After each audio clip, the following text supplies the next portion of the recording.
I was waiting for it. I was definitely waiting for it, and here we are. Yeah.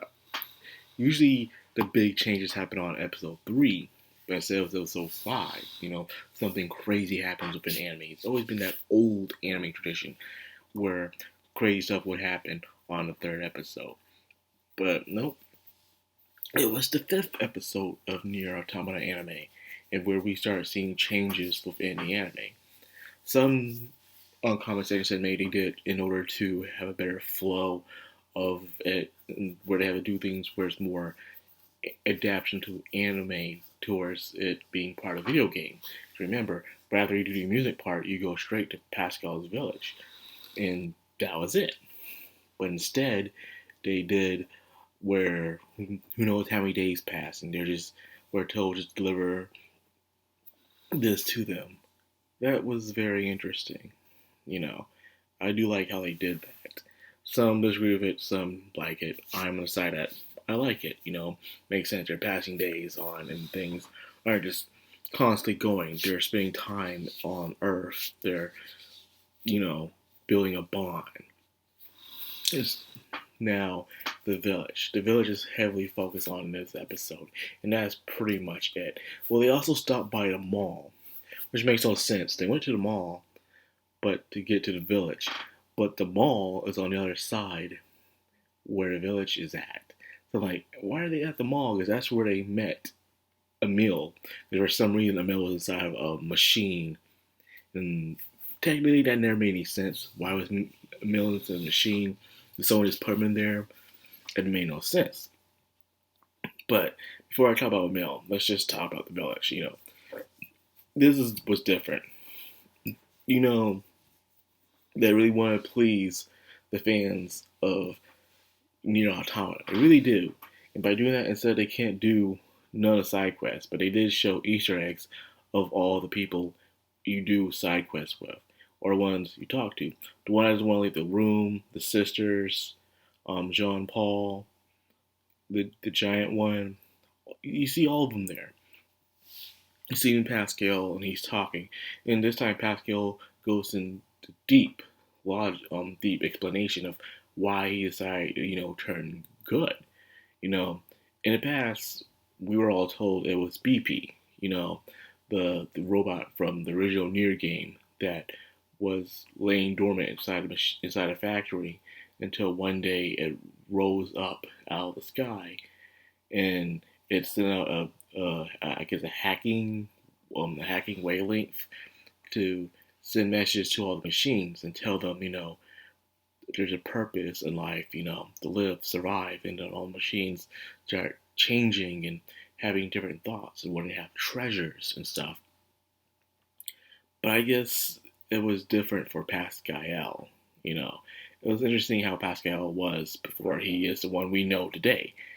He was, like any other machine. The true purpose of a machine life form was to destroy its enemies on Earth. So we see him with the red eyes, and then it fell and it saw a giant Emil ahead. If you go into the village, the sand desert, you find a bunch of giant, really big Emil heads that will become a secret boss later on in the game. But instead, we see this one that's pretty big and not massive as the ones out in the desert, but pretty still massive. Not even to the one we find hiding inside of a machine body and the one that sells you goods, but instead is this Emil, which is very curious. I guess we're not get much Emil screen time in this one because he doesn't have much importance to the main story when it comes to 2B and 9S and A2. But because he's more of a side quest kind of thing.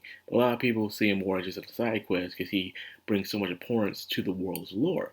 Some even consider him to be the last true human on Earth. And ironically, how everyone is trying so hard to fight for humanity, not realizing there's in a way a human right in front of them. Some will also say that Emil is just a weapon. Even though he don't have a human body, that he's no longer human. He's just a weapon now. Living out for a very, very long time. So it's conflicted. It's very conflicted. But either way, you just seen him there. But he didn't talk. He didn't talk. Instead, it was just an unconscious head, and it just told him to look. The question is this the real Emil head? Remember, when the aliens started attacking before it was doing robots, Emil was copying himself over and over and over again to fight against the robots. I mean, not the robots, but the aliens. It was until the machine life form showed up when Emil kind of gave up and stuff and went into hiding in a way.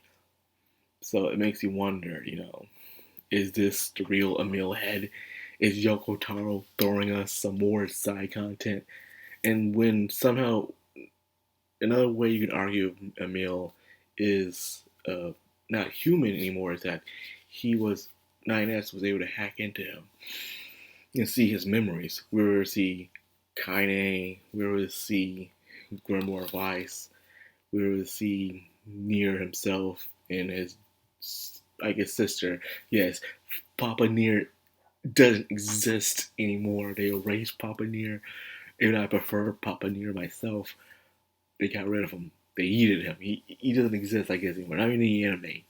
It's Brother Nier, and Brother Nier is now the main canon. And I'm like, wow, that sucks. I like Papa Nier, I liked it. I like more of the, because we in Japan you get too much of the brother and little sister Oni-chan kind of thing, and it becomes very weird in some stories. The point you just want to mess with it no more. But the father and daughter thing always stays pure. Pure. I'm not counting the other stuff.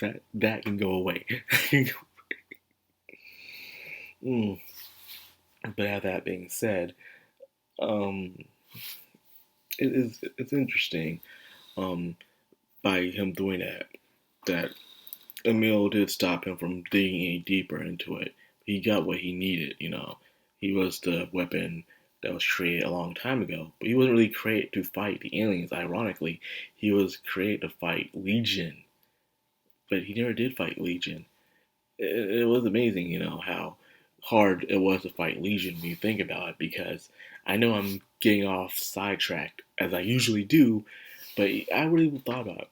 You saw how powerful Emil's sister was, because, she was the original skeleton face, body, and stuff, and how powerful she was, and how strong Emil became as well. It makes you wonder how strong Legion was. That the fact they were able to create these kind of weapons, fighting off against Legion. Remember, Legion was just, I guess they turned into monsters when they accepted the request from the Watchers, aka the Angels. So it makes you wonder how powerful was Legion for them to create a weapon that Emil and his sister were needed in that world, especially the other machines they also created too in that world. It makes you wonder, It also makes you wonder about Project Gestalt and stuff in the red eye disease, white coat syndrome. It makes you wonder, they were able to create androids back in the day. So instead of doing the Gestalt project where they divide people's bodies from their souls from their bodies, wouldn't it make more sense just put the humans in cryogenic slumber, and have the androids do all the fighting instead? Would it make more sense? I'm sorry, because you're seeing the androids are fighting against the aliens. I'm pretty sure the aliens in the machine life forms are stronger than Legion, and the androids are able to hold their own.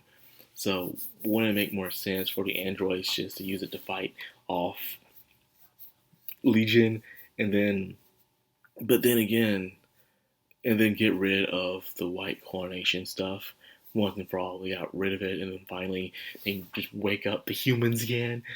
Because think about it, they could do cryogenic sleep. Because if they can do cryogenic sleep, and they can do all this other crazy stuff like they were doing at that time of Nier, pre-Nier, I'm pretty sure they could do cryogenic sleep, have all the humans sleep, and then have an android. Oh my god. I just saw the problem for that world, and the fact it shows how dumb these humans were. Then again, you look at our world and you see how dumb we are, so fiction and reality are very, very close together, aren't they? Man, I had a shocking revelation. Anyways, I enjoyed it. So far, I've been enjoying every episode of Nier Automata anime because, as a giant Yoko Taro fan, it is nice to see this kind of these kind of Easter eggs, these fan love letters for us to see. I'm enjoying them very, very much, and I hope you guys are too because wow, you don't get good game adaptations like this. It's not only showing important parts of the game, but also giving us that side content as well. And also good Easter eggs. Especially, I enjoyed the conversation between Adam and Eve. I guess one thing I would say is how, I guess I watched the game in dub, so I feel like Adam was more mean to Eve in the in the Japanese voicing than he was in the English voice acting. Like Adam was stern in the English voice acting, but he was still gentle, like that parent, like yeah, well you will do this, but after you do that. But this was like shut up and eat it. Fine, I'll do this, but after you do that, it was more stern and mean and stuff. And I felt kind of put off towards it, especially for poor Eve, who just wants to play with his brother. It was adorable. It only sucks what's going to happen later on. But anyways, I think I'll end it here before I talk even longer about this. So anyways, I hope you guys enjoyed the video. If you did, like, comment, subscribe, of course, hit that bell icon. This has been Macron. I'm Anime. Signing out.